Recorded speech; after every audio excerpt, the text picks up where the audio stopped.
reaching, and it would probably be better done through legislation as described potentially as they did in other states to ban those. So that effect could be more widely researched, because in this petition, we were looking specifically at PFAS as a chemical, and essentially banning those other chemicals could be a lot more far reaching than what's been presented here. Yeah. I mean, why do you think we would need legislation here? I think because of the far-reaching effect of banning trade chemicals and proprietary chemicals across the board, should be something that we feel maybe something that's better tackled at the legislative level, because you are negating the need for the trade secret. I think the legislature, through the Trade Secret Act, has understood that some chemicals need that protection, and we're essentially saying, well, we're stripping that protection away. I follow you now. Okay. Clearly as regulators, we struggle with trying to balance the oil and gas industry and our other charges, which are protection of public health and the environment. I asked this question yesterday. We heard a claim, I think it was in the opening from NMOGA, that PTFE hasn't been used since 2020. FPEG's not been used since 2015. But how do we know that with certainty when there are chemicals that haven't been disclosed? Do we know with certainty? I don't think we know with certainty. That's why we built in the ability to get those trademark chemicals to the OCD for that full evaluation. The chemicals previously supplied, I didn't look up to see if there was a well integrity event in those. I know they were detected at those locations, or I've not detected, they were reported to be used at those locations, but I don't know if there was any exposure of those chemicals through any well integrity events or any exposure to the environment because of those. So getting the full disclosure to the OCD to perform that evaluation at the time of a wellbore integrity issue, I think is pertinent, and it's critical, and that's why the OCD has asked for it. Okay. I think yesterday, I think we heard a little bit today too. Does OCD believe that Wild Earth Guardians is proposing moving away from frac focus? I didn't see that explicitly, but is that a possible outcome of what we've been hearing? I believe frac focus, as it's there, does not handle the proprietary. If we were building something to handle proprietary, we would have to move away from frac focus. They also proposed giving a chemical disclosure list to entities. Frac focus, I don't believe, supplies those to any entities. So you would have to create a new way to put those chemicals down and then distribute those to those entities using their proposal. Okay. But again, if we banned or not permit this exemption for proprietary information, we wouldn't have that issue at all, right? Frac focus could continue to handle everything. It could continue in that format, but you would still have to find a way to distribute that if you took their distribution list of who would need to be notified in each of those cases, because they're looking for, I believe, a more positive distribution to those entities. It doesn't define how that would be distributed, other than they would have to provide it to those entities. Oh, okay. Now you're talking about, I wasn't following you for a second. So you're talking about providing notification to third parties, which I think included residents within a mile, police departments, fire departments, et cetera, BLM, state land office. Yes, I was looking at it as a whole, because I believe they had a full chemical disclosure list that they would be providing to those, and that's not a service Frac Focus provides that I'm aware of. Okay.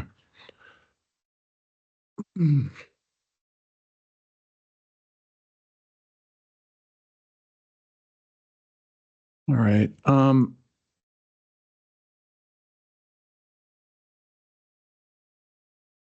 again, back to this issue of is regulators trying, and I want to get into PFAS and the definition of PFAS now. I just spoke about this yesterday, but as regulators, again, we struggle with regulating the oil and gas industry and also protecting public health and the environment. The proponents, Wild Earth Guardians, definition of PFAS as a fully fluorinated carbon atom would give us a pretty wide ban on a group of chemicals that have not been, I think, widely tested. I think there's ample evidence of that in the record. Some of it toxic, the ones that have been tested. Why does OCD want a definition that narrows this to around 70 to 100 chemicals? I guess that's my question. Why narrow this? I think what OCD was looking at is not necessarily an intent to narrow, but an intent to incorporate all that could be tested for through approved methods. It was incorporated with the methods, so as far-reaching as we could find those methods in water that can be tested for, it's there to ensure that, one, we're not arbitrarily eliminating something that may not be toxic. Two, limit it in a way where we can't prove one way or another something has been used. If somebody says, well, you use this, we have to be able to test to see if it was used or was not used. And without a way to quantify that, it would be extremely hard as a regulator to do that. I understand the intent as a whole to protect ourselves from bad chemicals, but unless we can quantify those and say it is or isn't there, as we've heard, I believe only 6 or 7 of them have been quantified at this point to be toxic. We're much larger than that in what we're requesting by going the 40 to 70 different chemicals. So we're trying to incorporate a large swath of those chemicals, but do so in a way that it can be tested for and verified. Because as regulators, I think there's times where the intent is good to have all of them banned, but the reality at the end of the day, to being able to prove one way or another, I think it's incumbent on us to be able to do that and to hold companies accountable if they are using something that you can't quantify and test for. So I feel like, just looking at an analogy, if I were trying to stop people from poisoning other people, I think I would say you can't poison people by any means. I don't think I would only list the poisons we have tests for. You see where I'm going? I do, and I think that's part of what we're trying to do by the full disclosure of all the chemicals that are used, to identify everything that's used in those when we get them. I see what you're looking at, but at the same time, say a medical examiner, if you're poisoned with a chemical and they try to identify the chemical, that examiner is going to have to test for what chemical was used as the poison. So back to disclosure. I mean, if we end up with a narrow definition of PFAS, there could be other PFAS chemicals that follow, or other ones outside the narrower OCD or NMOGA definition of PFAS that could be disclosed and could be used. Correct? I think that's what we were going for by keeping that open-ended for updates to the methods that are there. I think if other methods were to be developed, absolutely, we'd probably have to look at additional rulemaking to incorporate those. But based on the experts that we had, the thought process is they wouldn't be creating new methods. They would be using these methods to add to those chemicals as those chemicals become known, become studied, and the reliable analytical methods were developed for them. I think my last question, just to clarify something, I believe maybe yesterday you said that OCD in the future could find spills that had PFAS in them that weren't banned today, but we could force cleanup even in that situation in the future. Is that right? So that was a very broad comment that was asked. So for this rule, we would be looking at it at the time of the well integrity event. But if there was contaminants found later under Part 29 or Part 30, we still hold operators accountable for contaminants that are found underneath those rules and clean up underneath those rules. So wouldn't it be easier to have this broader definition based on Guardian's proposal that would just ban a wide swath of PFAS chemicals at this point, and then in the future, if you found out that those things were used or spilled, then you have a stronger case for enforcement? I don't know that you would, because New Mexico's got 100 years of oil and gas activity. If it's already out there, if it's already in those areas, having that broad ban today, I don't think would bolster down the road if you found it and look for that cleanup. I think you would still be detecting those PFAS through analytical methods. I don't see how you would detect a PFAS constituent, say 20 years from now, without running an analytical method that would discover the PFAS in that water. Because you have to have a trigger point to be able to find that. Yeah. I mean, I lied. One last question. Something you've heard me struggling with is if we change notification to include people living within a mile, fire departments, police departments, the whole list that Guardian's proposed. Your thoughts on that? Helpful, not helpful? If we did it, how could those people best be notified? The initial thoughts on it is you're sending it to a lot of people that may not understand it. Your fire departments, your police departments, there's HAZCOM, and I'm not an expert in that, where I believe different companies have to file MSDSs with those departments, that they're in those areas. That's outside of my realm, just general knowledge on that. But sending it to preschools, schools, people at houses, I can barely understand half of it, and I work in this environment. If you start sending it to people that don't understand it, either one, they're not going to understand it and throw it away, or they're not going to understand it and feel like, I think, create some hysteria over it, without that understanding. And at the time of a frac, there's not an exposed person inside of that area at that time, unless there's a well integrity event. I believe in the state, there's roughly 2,000, 2,500 wells currently completed a year. And this would affect everything that OCD's over. So it's state lands, federal lands, private lands, all of those. So those 2,500 completions per year, plus any well that's being treated, if we include all downhole operations, every well that has scavenger, corrosion inhibitor, all of those are a treatment. So now all of those wells, you're talking potentially 10,000 events a year, or tens of thousand events per year. You're going to be sending out full disclosures to the entities that don't know what a disclosure or what these chemicals are. Yeah. This reminded me, I had one other question I forgot to ask. So Frac Focus does not doesn't preserve the proprietary information, right? That's all. If somebody claims it's proprietary, that company that applied is the only one that knows what it is. Correct. They don't receive it. All they receive is the information provided, where it's marked proprietary on that submission. Have there ever been issues with companies not being able to find that information after a series of mergers and acquisitions and failures and things like that?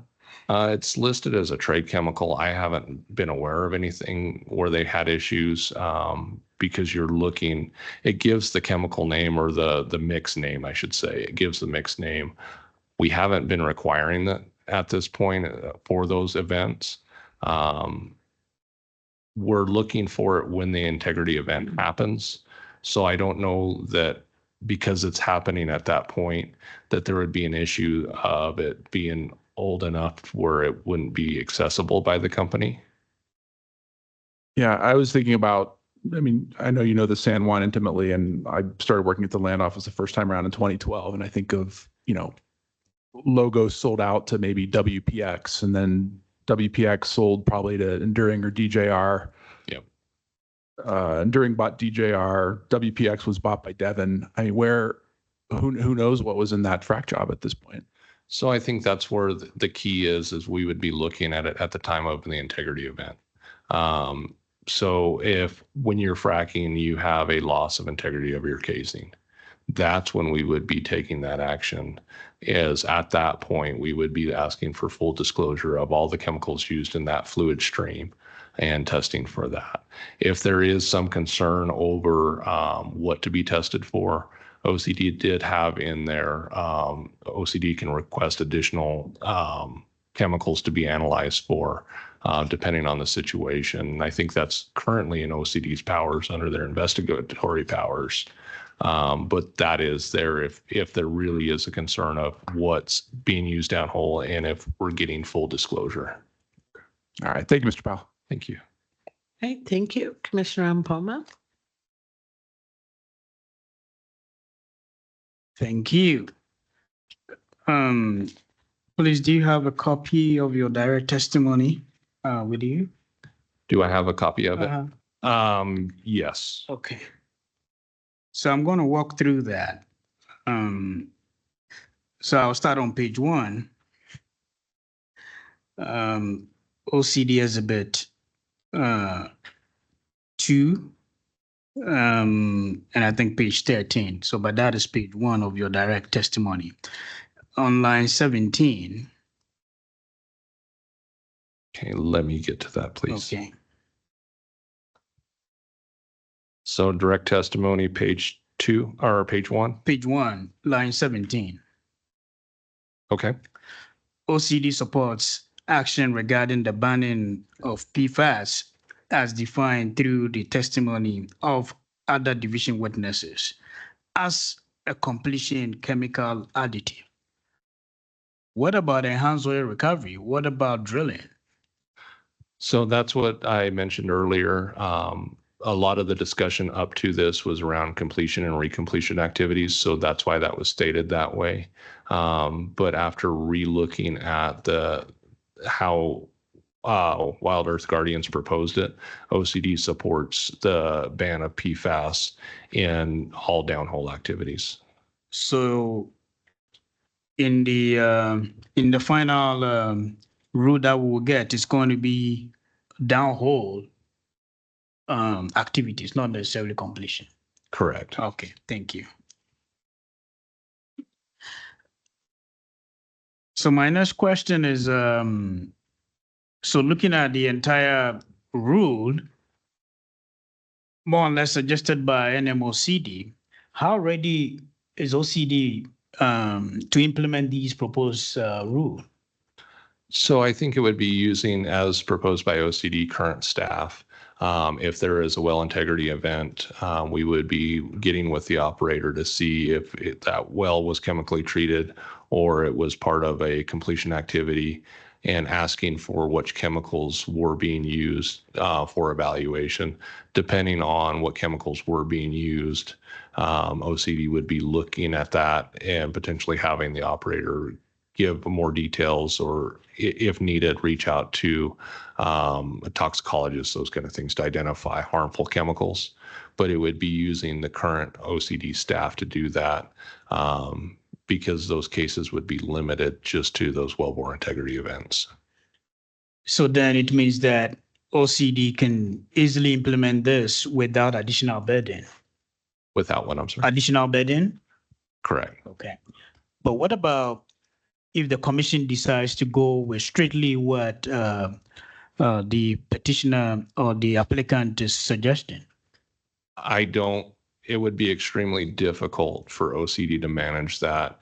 And we would be pulling resources that we're using other places, such as reviewing permits, those kind of things, spill reports, and we would have to pull those into processing those full disclosures on every well, those kind of things.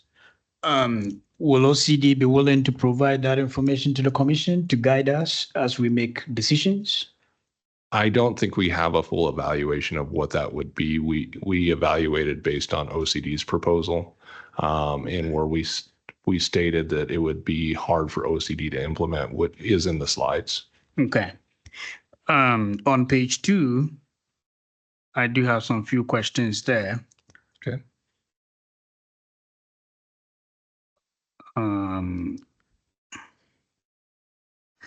So on line number 12,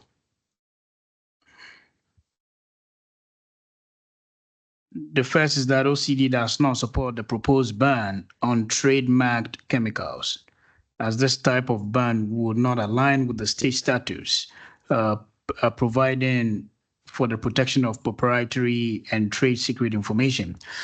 Based on the discussion with Commissioner Bloom, do you believe this is the main reason why OCD is not supporting food disclosure at this time? Yes. We feel that the trade secret ban was enacted in New Mexico and provides protections, and eliminating that would effectively be going against those protection provisions. Okay. And based on your earlier response on line number 18, so you're saying these changes ensure that the rule can be effectively administered and not unintentionally conflict with other OCD rules. So definitely that is just to the trade secrets. And then also I think you responded that based on your evaluation with regards to the changes that NMOCD is proposing, is more or less going to also support with the effective administration of the rule. Is that a fair statement? That is correct. Thank you. Let's go to number 3, page number 3. So on the first 2 lines, I want to ask, what are the current limitations on the reports filed to the FRAC focus that you know of? The current limitations are where they mark proprietary. We gave a couple examples in our exhibits of what come from FRAC Focus, which give some marked proprietary information. One of them I remember offhand as being mineral oil. They use a proprietary blend of mineral oil in their use. So it's just ensuring we get all those chemical disclosures if there is an integrity event. So I do have a couple of questions on the FRAC focus. Is there a way to verify the information that is going in there? That is operator reported. If there was a well integrity event, that would be something OCD would be working with the operators to ensure that there was full disclosure. Okay. And if they didn't give full disclosure, they could be subject to an enforcement action. Okay, thank you. So still on page number 3, on line number 5 to 7, the exhibits also show examples of what operators are marking as proprietary and the types of additives other than PFAS, which would be banned from use under the Guardian's amended application. So that is for OCD. Do you believe OCC2 do not have the authority to ban undisclosed chemicals?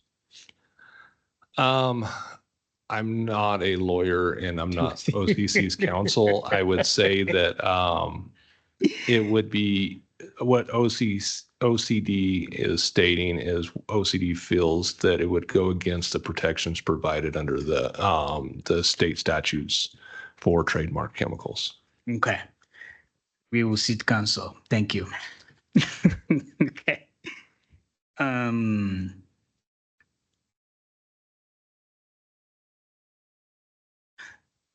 So if we go down to 17 to 23,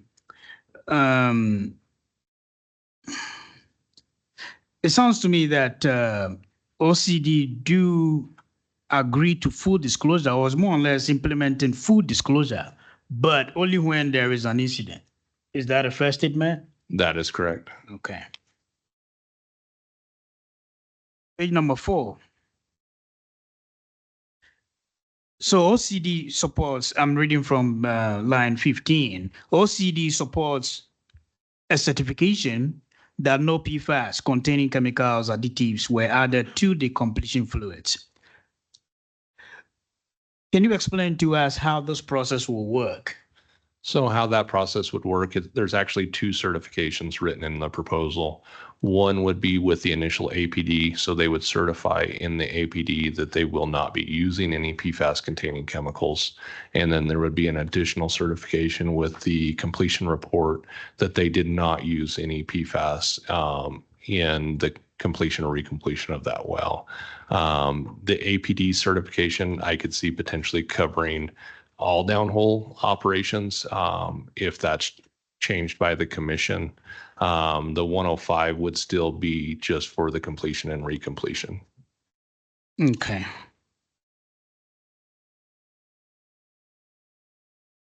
Let me ask, so how effective is the frac focus as of now? How effective is it in your regulatory duties? As far as what I've used it for, I found it very effective. You can pull it up. The public can pull it up. They can zoom to specific areas. They can search for specific API numbers and see what completion information's been entered for those wells or wells in a certain area that have been filed. And based on your experience with the frac focus, oil and gas industry has been more transparent? I think since the enactment of the from the OCC to use frac focus, and previously using OCD's website, which had complications, I actually think it was smoother under frac focus because you had less downtime, those kind of things. It was more reliable. Has been very transparent as far as the chemicals being used in those wells and which chemicals were listed as proprietary. Okay. So I want to ask you, as a deputy director, definitely you were heavily involved in the preparation for this rulemaking or the hearing.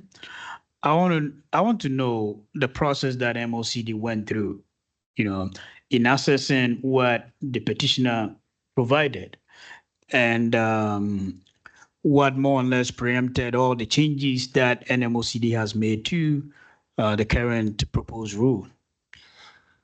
Boy, that was quite a process. I would say from the first application, OCD reviewed that, reviewed it with OCD Council. There was there was outreach with the other parties on that first proposed draft. There was definitely some issues OCD felt were in that first application jurisdictionally, as OCD felt it was outside the scope of what OCD could regulate. So we got with the applicants, we drafted a potential outline frame of what rules that could be used that currently are in the rules to accomplish the main goals that we've seen from the petitioner. We provided that to the applicants. Generally, that outline is what was used by the petitioner in their current outline. They made modifications to it, obviously, to what they felt they needed in that proposed rule and what they were looking for, but they were using that structure as a guide. And then OCD took what the applicant provided in the current application and made modifications to it for what OCD determined they felt they needed for the implementation of that rule and what goals OCD needed to meet on that. Thank you for that. So on page 5, line 17, 18, and 19.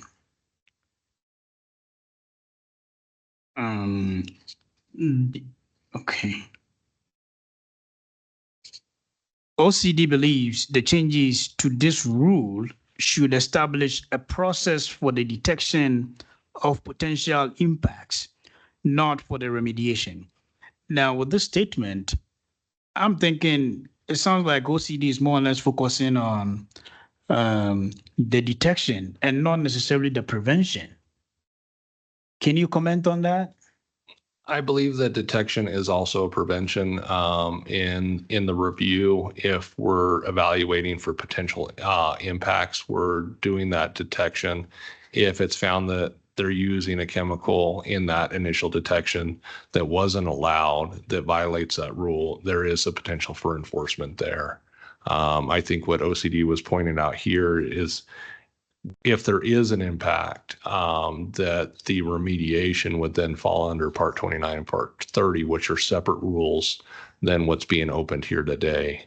But that initial detection or evaluation would happen at the time of impact, and that full disclosure happen at that point to see. And if it's determined that the chemicals are being used that were previously banned, that is a potential enforcement action. So, assuming there is a problem, or let's say there is a casing integrity issue, and then the operator reports that to OCD, help me understand how this becomes more like a preventive measure, than a detection measure with regards to underground source of drinking water. Well, I think the prevention measure is because the operator wouldn't want enforcement action against them. Because if there is a well integrity event, we would ask for a full chemical disclosure. We would get all of those chemicals. And if it was found that they were using one of those PFAS chemicals, they would be subject to enforcement action from the OCD because they're using something that's banned. So the prevention is because they wouldn't want the enforcement action taken against them. It is where the prevention would be. Based on current technology, do we have any way to clean PFAS contamination? To clean PFAS contamination? That wasn't something I looked at. Yeah, because the way I read this, it's more like if there is a problem, then the operator will quickly work on it to avoid any enforcement action against them. It wouldn't be quickly work on it. It would be quickly identifying what potential contaminants are there. And if it is identified that there's PFAS there, they would then move to Part 29 and Part 30 for the evaluation or remediation. And those theoretically could be looking at long-term remediation of the water, what has to be done with that water, those kind of things. Thank you. Okay.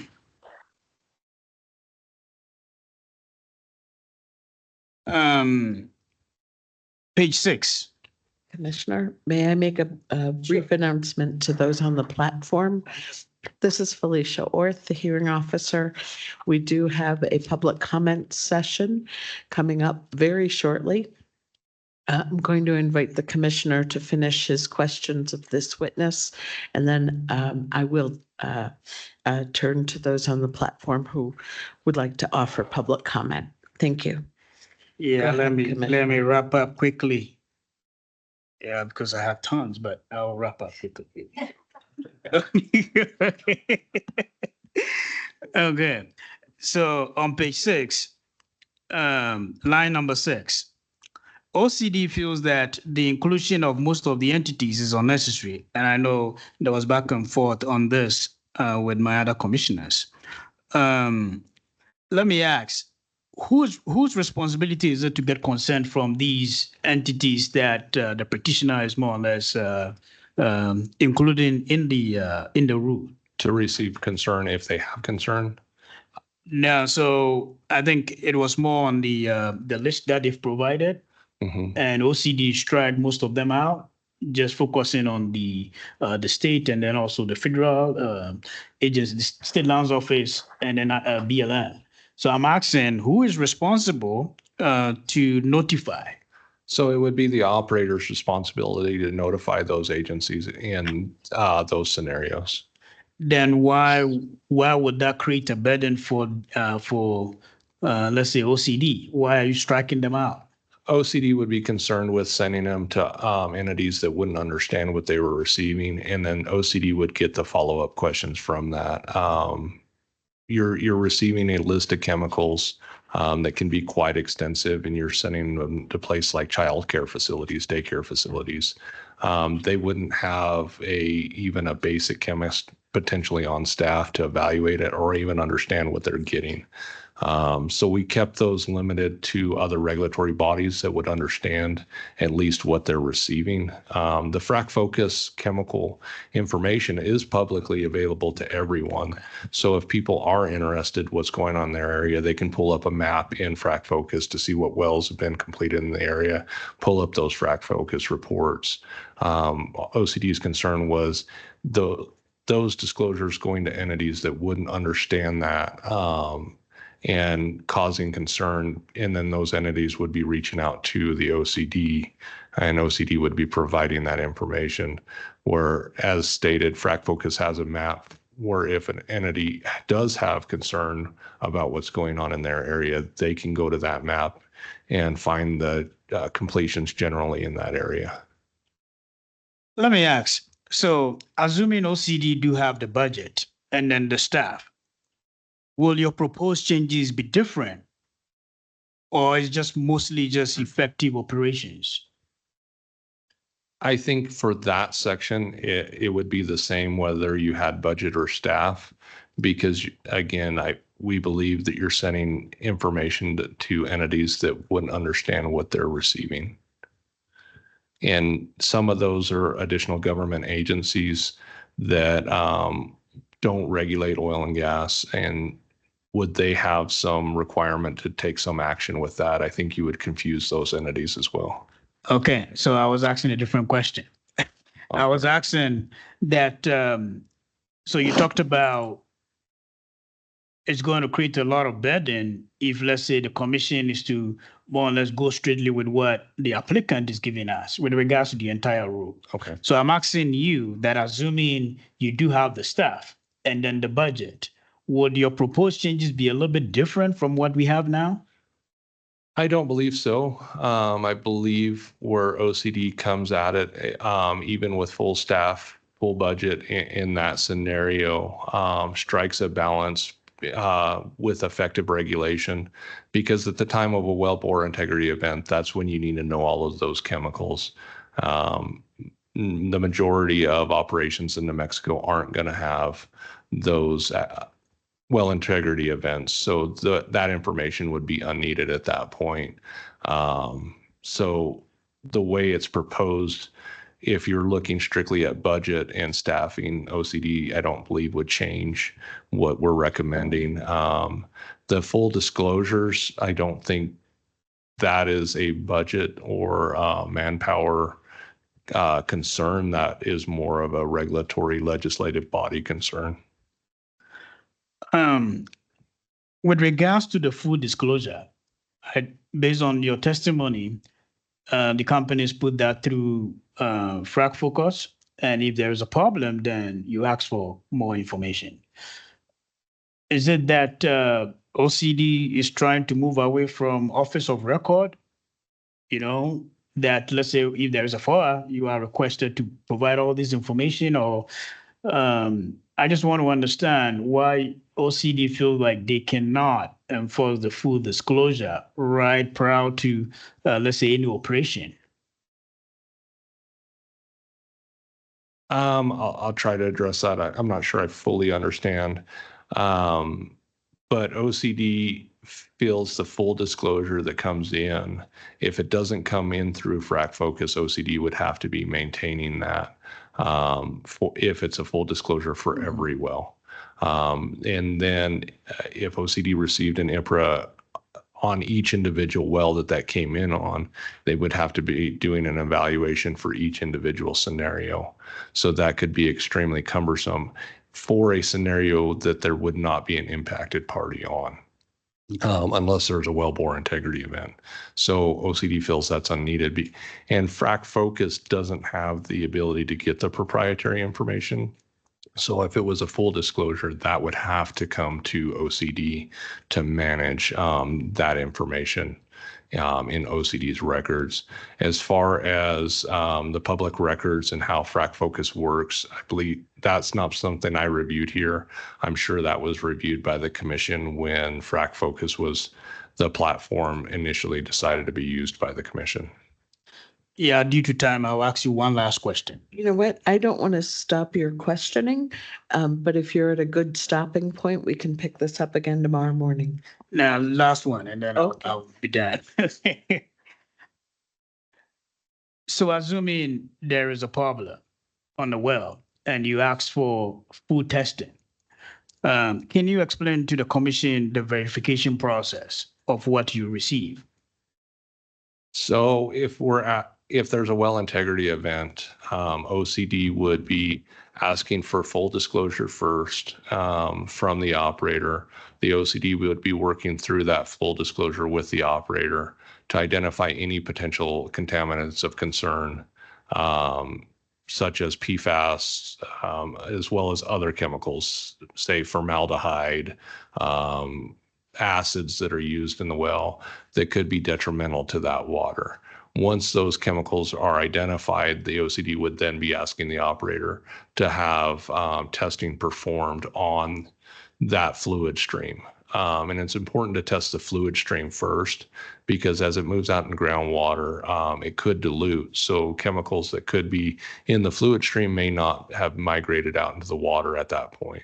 So OCD is looking at testing the fluid stream as close to that event as possible to look for those chemicals, to identify any potential chemicals that could have a negative effect to that water. Once that happens, OCD would review that and the operator would review that. And if there's chemicals of concern in that fluid stream, that would be marked and then moved to Part 29 and Part 30. Thank you. Thank you very much, Commissioner Mpoma. Is there any reason then not to excuse Mr. Powell? No? All right. Thank you very much, Mr. Powell, for your testimony. Madam Hearing Officer, before we start public comment, I was wondering if it was possible to get some direction as to whether we need to prepare closing remarks for tomorrow potentially, or if we're leaning more towards a brief. And I wanted to bring that up now so that if the commission wants to give us any direction, that they have a little time to discuss. Okay, thank you. Commissioners, my impression from comments I've heard behind the dais is that you would prefer to have written briefs following the party's receipt of the transcript such that you would be deliberating at a meeting in, for example, January. Is that a correct impression? That'd be my preference. Yes, thank you. That'll be mine too. I could go either way, so I would go with it with the majority. All right, thank you very much, parties. We will talk about post-hearing submittals and deadlines and all of that when we're actually at the end of the hearing. Thank you, Commissioners. Madam Hearing Officer, thank you. Thank you. All righty, I am turning to face the platform. We've come to the public comment period for today. There will be at least one more public comment opportunity tomorrow morning at 8:30. And by the way, for that public comment period, we will have an interpreter, a language interpreter between English and Spanish. So if you would prefer to make your statement in Spanish, please join us tomorrow morning at 8:30. So I have three folks who signed up ahead of time, and I'll call on those three folks first. The first one there you see on your screen, Sarah Knopp, and then Aria Chiodo and David Munoz. And then the administrator will follow those on the screen who raised their hand. And we'll go until everyone has gone. Just a couple of things. I can accept oral comment from you just once. So if you've already made an oral statement, I would ask you to put additional thoughts in writing. All written public comments can be submitted to Sheila Apodaca until 5 o'clock tomorrow. I will ask you to state and spell your name, and I will ask you if you swear or affirm to tell the truth. And then I will set my stopwatch for 3 minutes. So let's get started. Ms. Knopp, and if I mispronounce your name, please correct me. Yeah, thank you, hearing officer. It's Sarah Knope. So Knope. Sarah, and the last name is Knopp. All right, thank you. Do you swear or affirm to tell the truth? I do. All right, I'll start your 3 minutes.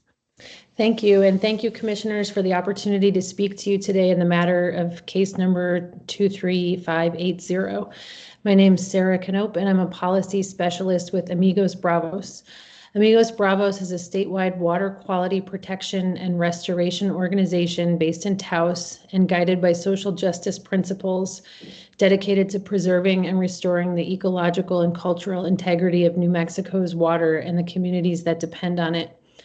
While rooted in science and the law, our work is inspired by the values and traditional knowledge of New Mexico's diverse Hispanic and Native American land-based populations with whom we collaborate. My colleague who contributed to these comments co-chairs the New Mexico Toxic Pollutants Working Group. Amigos Bravos wholeheartedly supports the proposed rule change. PFAS chemicals are a major health concern in New Mexico, and saying this is not a scare tactic, as we recently read in an op-ed piece in the New Mexican. Here are some of the things that we know from working with affected communities. PFAS substances threaten the integrity of New Mexico's water quality and directly harm our land-based peoples, the sovereign native nations that reside within New Mexico, as well as our agricultural, traditional, and cultural ways of life by the continuous introduction and exposure of these dangerous chemicals into our agriculture and then into our bodies, from the food we eat to the milk and water we drink. We're particularly concerned about the oil and gas industry injecting these forever chemicals into dangerous and highly pressurized underground wells, putting all the groundwater resources in the area at risk. Concentrations of non-regulated PFAS have been found in New Mexico's groundwater. In La Cienega, New Mexico, private water wells have tested positive for industrial types of PFAS. Subsequently, the citizens there have found the same types of PFAS in their blood from drinking and being exposed to PFAS. The groundwater plume in Clovis has migrated to the Oglala Aquifer, which is one of the world's large aquifers underlying 8 U.S. states. It also provides over 21 million acre-feet of irrigation for agricultural, traditional, and cultural use. PFAS wash into water systems and are not always captured by wastewater treatment plants. Disclosure of chemicals used in fracking, both in PFAS and other chemicals, should be part of the cost of doing business for the oil and gas industries in this great state because we have so much at stake.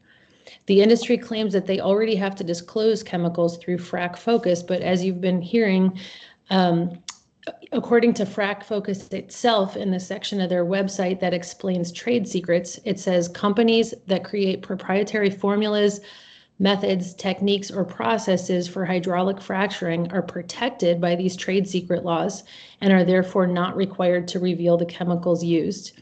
In addition, that third-party database has no legal authority or capacity to verify what companies are self-reporting. So much more stringent reporting regulations are badly needed. We can learn from Colorado and California, just to give 2 examples, which both require full reporting of fracking chemicals. So I sincerely hope that the commission approves this rule as proposed. Thank you very much. Thank you, Ms. Knope. Do we have Aria Chiodo on the platform? Aria Chiodo? No? Okay. No. One more screen. No. Okay. So perhaps just go to number 2 at this point, right? Or yeah. This is Dr. Stephen Conrad. Dr. Conrad? You're muted. You're muted. Okay, unmuted. Okay, if you would spell your name for the record, please. Sure. Stephen Conrad, STEPHENCONRAD. Do you swear or affirm to tell the truth? I do. Thank you. I'll start your 3 minutes. Okay, thank you. So by way of introduction, I have a PhD in groundwater hydrology from New Mexico Tech, and I worked at Sandia Labs for 26 years, working on groundwater cleanup issues. I worked on safe radioactive waste disposal, a variety of groundwater cleanup projects, and DOE and EPA funded research. Like many others, I agree that we need to know all the added constituents that make up fracking water. But beyond that, we also need to know the composition of the water that is produced from these fracking operations. Yes, we need to know what goes in, but importantly, we also need to know what comes out. The oil and gas industry has a waste problem, 5 to 7 barrels of wastewater produced for every barrel of oil, and it's running out of disposal options. And there remains big, unanswered, contentious questions about what to do with all this produced water. This extracted water contains all the constituents of the injected fracking fluid. Plus, it also contains a far greater quantity of water concurrently it's extracted from the geologic formation. So fracking fluid goes in, and then what comes out? Well, the injected fracking fluid comes back out. Also petroleum products, which is great, that's the objective, but also a large quantity of connate water. That is the water that's trapped in the sedimentary rock at the time of its formation. So in the aqueous phase, we have a mixture of fracking fluid mixed with a far greater quantity of formation water. This produced water comes with a whole host of dissolved petroleum hydrocarbons, and because it's sitting in contact with petroleum for many millennia. This water can also carry dissolved radionuclides and other solutes from the rock in which this water resided. And often it can be far saltier than seawater. Most of these salts are relatively benign, but some are quite hazardous. No matter how we decide to either dispose or treat of this produced water, we need to know exactly what's in it to do it effectively and safely. Yes, we need to know all the constituents of the injected fracking fluid, but we also need to know all the constituents of the produced water coming out. I thank you for your time. Thank you, Dr. Conrad.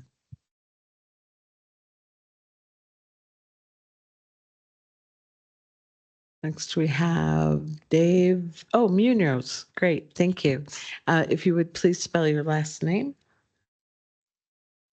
M as in Mary, U, N as in Nancy. O as in I can't hear what you're saying. Munoz. Can you hear that? Increase your volume.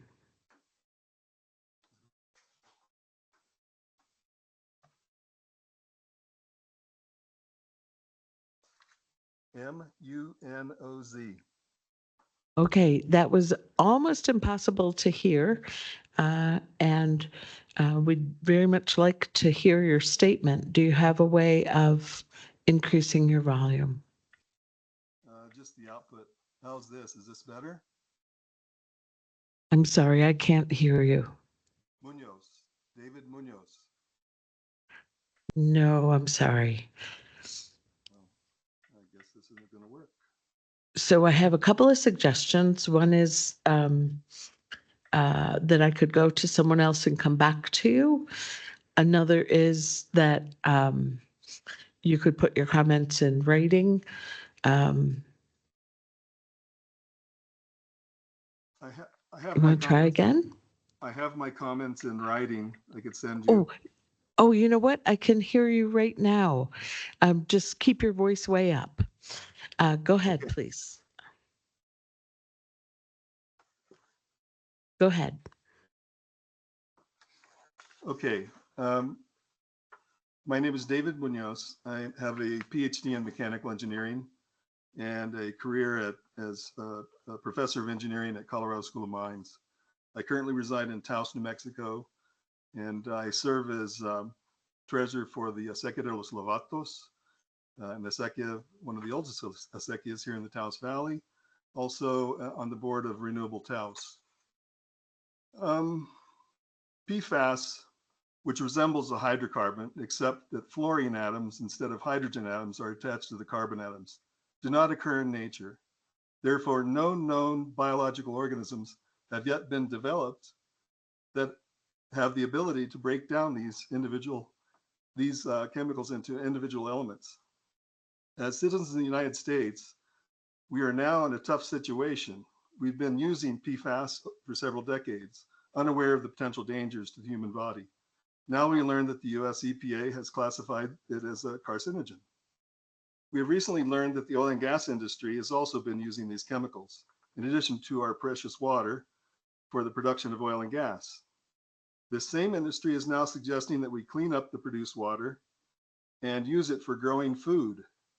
This is yet another cost to the public is being asked to bear to maintain a lower price of fuel at the gas pump. We are already forced to breathe the air laden with exhaust emissions from the production and burning of these fossil fuels. As I understand it, removing PFAS from wastewater stream will likely involve filtering with activated carbon or some kind of soils. However, these PFAS-laden filters will then have to be disposed. Here in the US, it is apparently legal to dispose of these filters and other O&G waste in public landfills. I hope this isn't the case. However, in doing so, we only managed to relocate the toxins and distribute them throughout the state, making the problem more widespread and available to inoculate other valuable aquifers. Another proposed technique is to incinerate the PFAS material. However, the process of heating merely breaks down these long chain molecules into shorter chains that maintain their dangerous nature. This is due to the fact that the carbon-fluorine bond is the strongest known in organic chemistry. If we try to dispose of it in this way, it ends up in the air. And the truth is, we do not currently have ways to destroy these chemicals, thus the adjective forever. In 1998, I lost my 9-year-old daughter to a rare bone tumor of the cervical spine called atypical chordoma. We tried every potential remedy, resection, chemotherapy, radiation, but 9 months after discovering the disease in her, we said goodbye for the last time. This cancer, I had read in medical journals at the time, was supposedly very rare, 1 in 80 million odds by some estimates. But later I became aware of several cases in Denver alone, a metro population of about 1 million at the time. We may never be certain about what the causes are of the cancers and respiratory illnesses that are killing us and our children, but that's the sinister nature of this business. The oil and gas industry is responsible for the disposition of this waste stream. The waste stream should not leave the areas of its production. It comes with an additional cost that should show up at the pump instead of being inequitably subsidized by the state or the lives of our children. Will you wrap up, please? Yes. That's all. Thank I'm you. done. Thank you very much, Dr. Munoz. Thank you. We have Wendy Volkman. Hi, I'm hoping you can hear me. Oh, very clearly. Would you spell your last name, please? Wendy Volkman, V like Victory, Olkmann.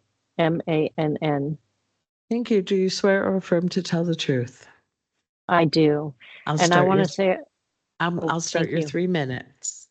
Thank you. I want to say I have a very unstable internet connection, so I can't have the video on. And if I'm cut off, I'll just put up front that I'm here to ask you to support the rule change and to make mandatory the disclosure of chemicals used in hydraulic fracturing. So here are my comments. I'm not here to testify as an expert, just a regular Mexican.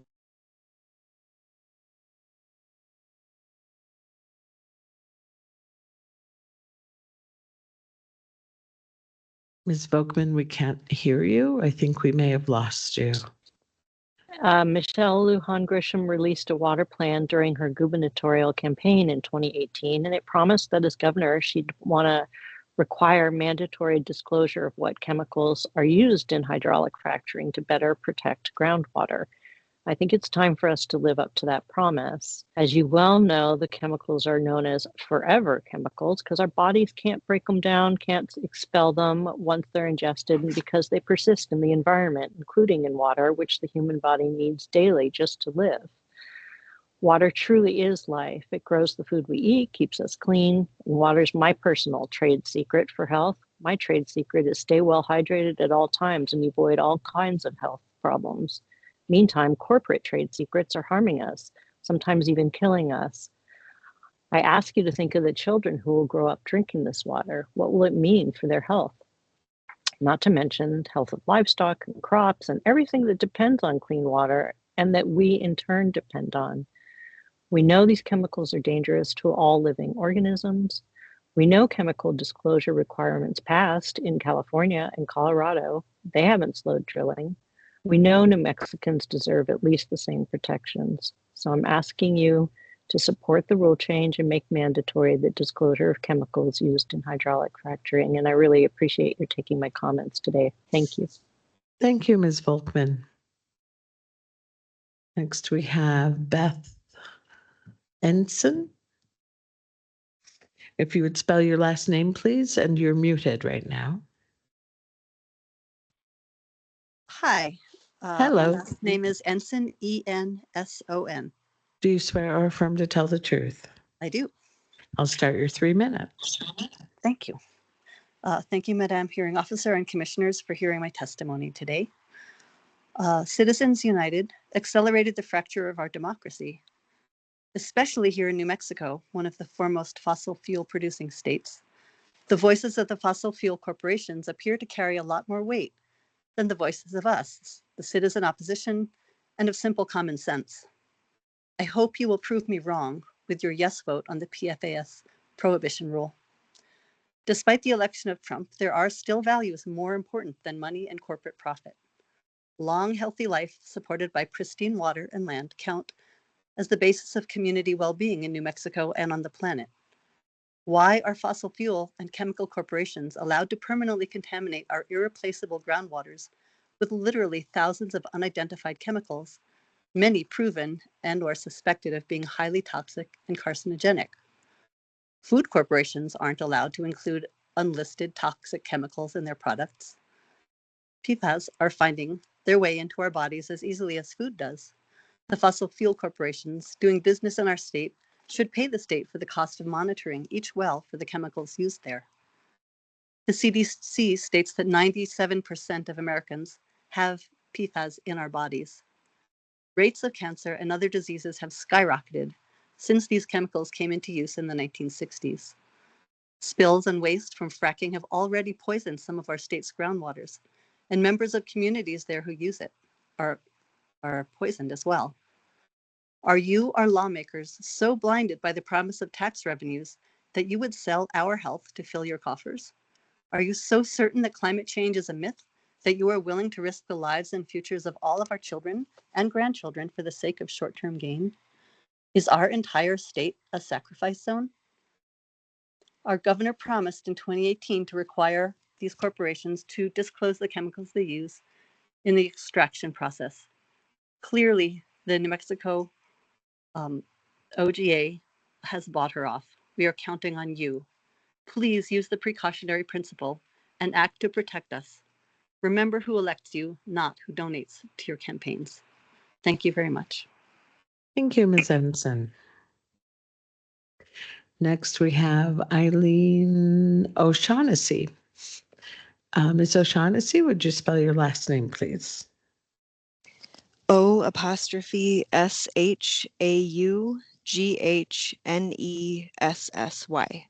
Thank you. Do you swear or affirm to tell the truth? I do. I'll start your 3 minutes.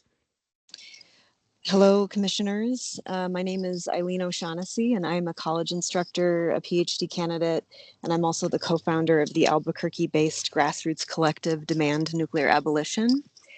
And I'm speaking today in full support of the Wild Earth Guardian's proposed rule to prohibit the use of PFAS, as well as any additional undisclosed chemicals in oil and gas drilling in New Mexico. I noticed that, we're all required to take an oath to tell the full truth, those of us that are giving public comment. So it seems only fair to require oil and gas companies to also tell the full and complete truth about what chemicals are in their drilling fluid, proprietary or not. especially considering that many of those chemicals carry serious health consequences for New Mexico residents. So I teach courses about social and environmental justice, and one of the core concepts that I discuss with my students is the precautionary principle, which essentially states that if a product, an action, or a policy has a suspected risk of causing harm to the public or to the environment, protective actions should be supported before there is complete scientific proof of a risk. So essentially, first, do no harm. The Wild Earth Guardian's proposed rule is one way to enact this common sense approach. The last thing I'll say is I just want to offer a historical perspective here in terms of thinking about ways that New Mexico has been overburdened by other forms of environmental harm and injustice. So we can see that if we look at the devastating history of uranium mining during the Cold War in New Mexico, and it's really basically a cautionary tale in terms of what happens when extractive industries are not held accountable to public health and environmental regulations.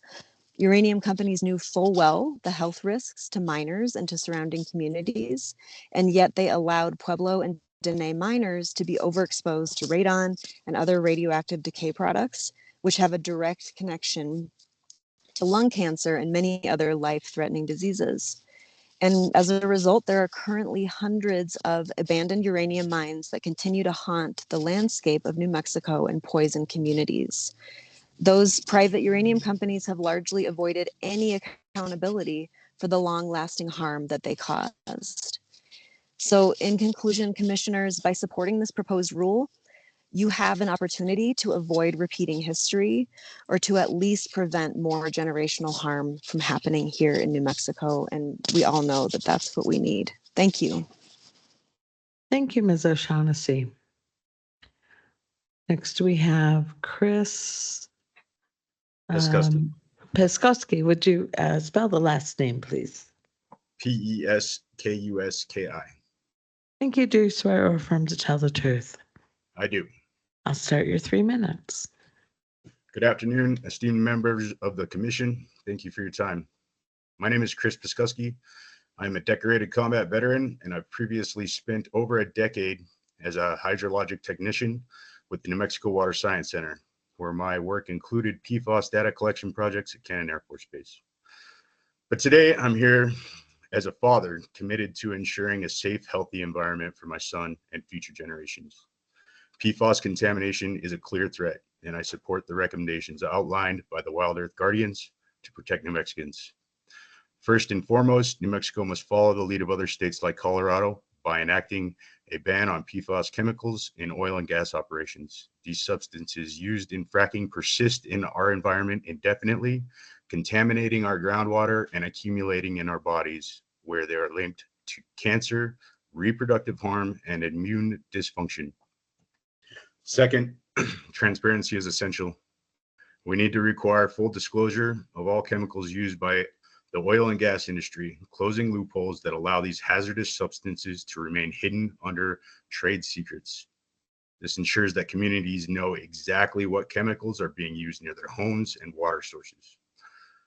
Finally, we must enhance our monitoring and regulation of PFAS in New Mexico to prevent further contamination. Protecting our state's water and environment cannot take a backseat to short-term gains. The most valuable gift I can give my son is a future where he too can raise his children in a healthy New Mexico. I urge the committee to take decisive action, prioritizing long-term safety and health over temporary benefits. Thank you. Thank you, Mr. Peskoski. Is there anyone else on the platform who would like to offer public comment at this time? We will have at least one more opportunity to comment, 8:30 tomorrow morning, and there will be a Spanish language interpreter available at that time. You can also submit written comment of any length to Sheila Apodaca. I see a gentleman who has turned on his camera. Sir? Oh, Lara Silva? Would you like to offer comment? It's very hard to hear you. Can you increase your volume?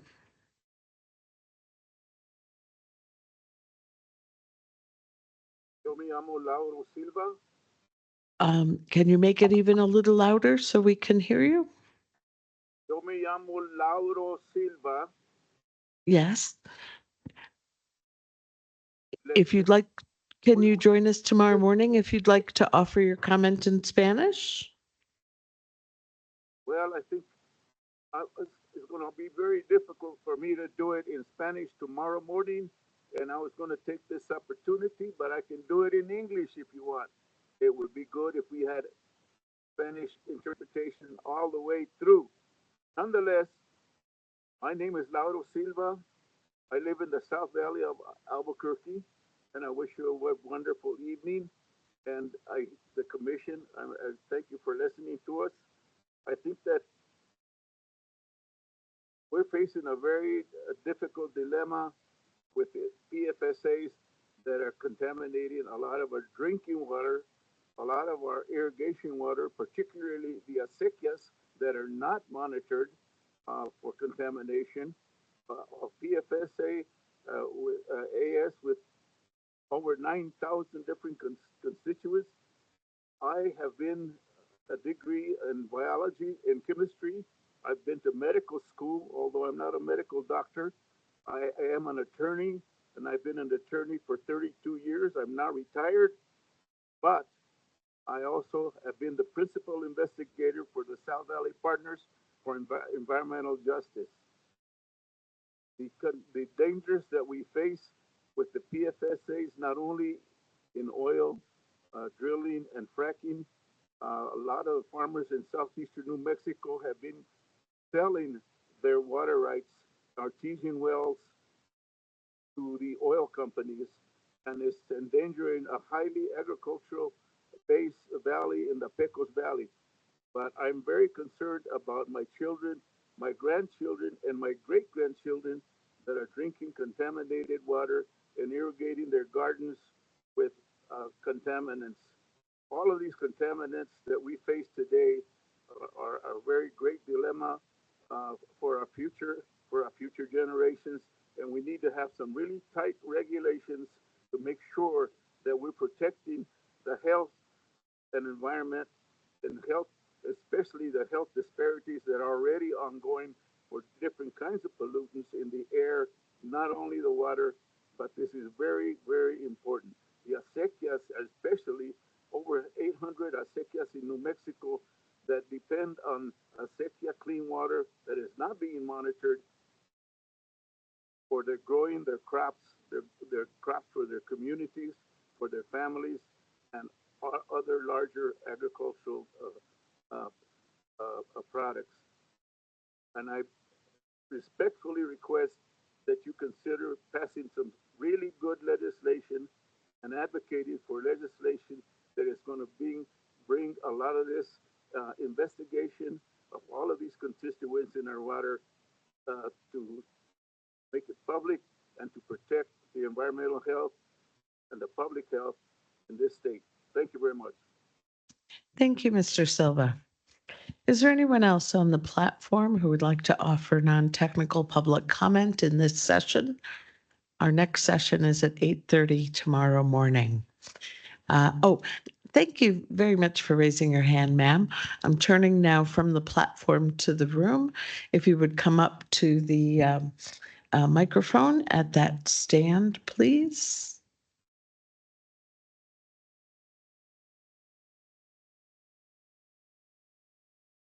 And if you would state and spell your name first.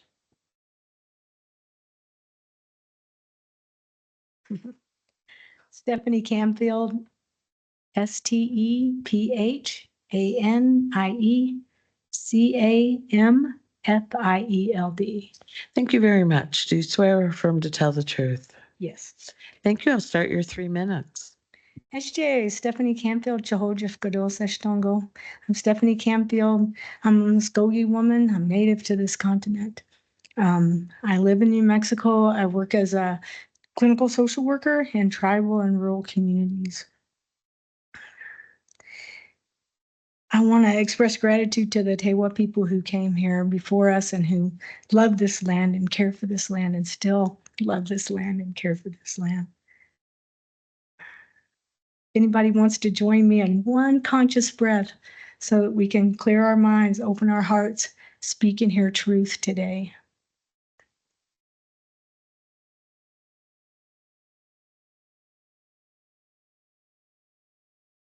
Thank you.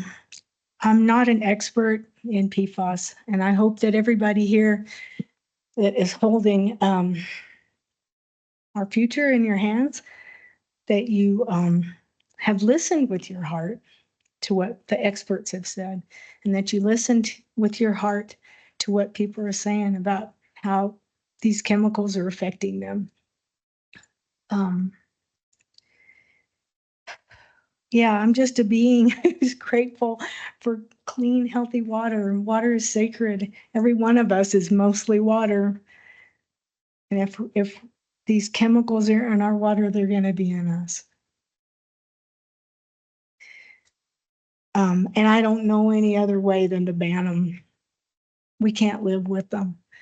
Humans, sometimes we have a tendency to create problems for ourselves, and we don't realize it at the time. And it looks like this is a big problem. And so the only way is to just ban it. And yeah, there needs to be full disclosure, but there better not be any PFAS chemicals being used. It's ridiculous. We can't be healthy. Why bother with any of this?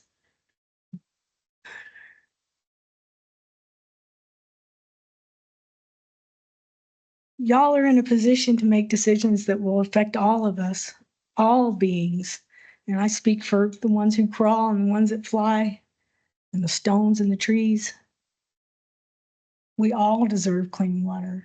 It's basic, basic. I ask you to listen deeply to the most wise and loving part of you, okay, when you make this decision. Yeah, water is sacred, Maro. Thank you, Ms. Camfield. Is there anyone else in the room who would like to offer public comment at this time? No? Okay, we have come then to the end of the public comment period for today. We will reconvene tomorrow morning at 8:30, begin with public comment, and then move back to the technical case. And at this point, we have every expectation, I think, of finishing the evidentiary record tomorrow. So thank you all very much.